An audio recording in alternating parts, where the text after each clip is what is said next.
मौसा फूफा का सब अंकल अंकल अंकल। उड़िया में हो सकते हैं? काका मामा एक होते हैं, मौसा फूफा एक होते हैं, करके दिखा दो जरा। अंग्रेजी में सब अंकल ही अंकल और सब आंटी ही आंटी। बड़े आंटी के अलावा कोई रिश्ता ही नहीं है उनसे। और कुछ रिश्ते तो इतने खतरनाक है, father in law, mother in law, माने रिश्ता भी बाई लॉ, कानून से है, भावना से कुछ नहीं है। Father in law, mother in law, brother in law, क्या मूर्ख लोगों की भाषा। और अंग्रेजी की मूर्खता आप कल्पना नहीं कर सकते, उतनी है। शब्द जो है ना अंग्रेजी के इतने खतरनाक है, हमें मालूम ही नहीं है उनका मतलब क्या, हम तो इस्तेमाल करते रहते हैं।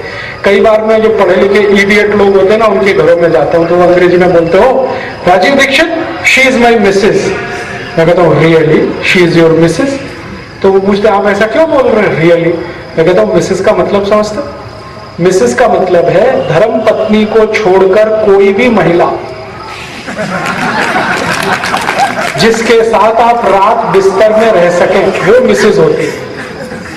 माने वो वैश्या भी मिसेज होती है, कॉल गर्ल भी मिसेज होती है, धर्म पत्नी मिसेज नहीं होती।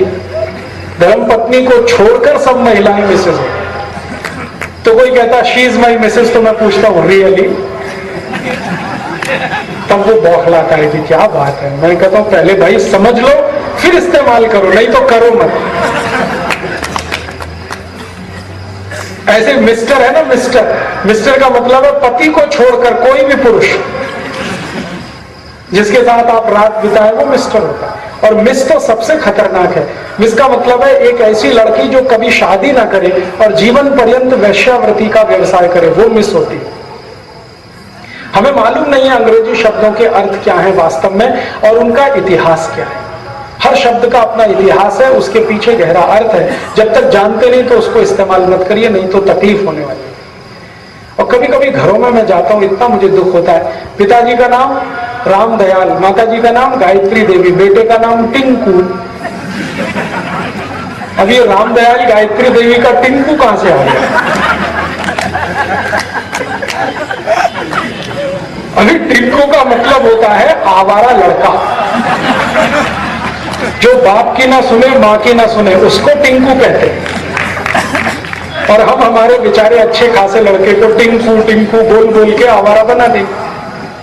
ऐसे नाम मत रखिए, टिंकू, पिंकू, डॉली, बबली, ट्विंकल, पिंकल, डम्पर।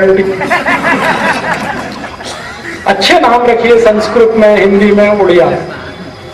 और बच्चों को फालतू की कविताएं मत सिखाइए अंग्रेजी की। Rain rain go away, come again another day, little baby wants to play. आप सोचो इसका मतलब क्या? रेन रेन गो अवे, बारिश तुम चली जाओ, कभी मत आओ। और सोचो कि भगवान ने सुन लिया तो क्या होगा? बारिश ही नहीं होगी तो सूखा पड़ेगा, सब भी भूखे मर जाएंगे, आप भी मरोगे, मैं भी मर जाऊंगा। ये फालतू अंग्रेजियत में मत जाओ, कुछ इसमें रखा नहीं। तो ये अंग्रेजी भाषा का प्रयोग ज्यादा मत करो, उड़िया अच्छा है। उड़िया भाषा में अंग्रेजी से ज्यादा शब्द हैं, आप चाहो तो हिसाब जोड़ लो। अंग्रेजी में एक शब्द है वाटर, कोई एक ही शब्द है। वाटर का दूसरा कोई सिनोनिम नहीं है, लेकिन उड़िया में उसके 12-13 शब्द हैं। जल है, वारी है, और जल और वारी के 13 और शब्द हैं। और अलग अलग जगह से आए हुए जल के लिए अलग अलग शब्द हैं। अंग्रेजी में सिर्फ एक ही है, वाटर। सूर्य के उड़िया भाषा में कम से कम 23-24 शब्द हैं। दिनकर, दिवाकर, रवि, भास्कर, मार्तंड। और अंग्रेजी में सिर्फ एक है, सन। दूसरा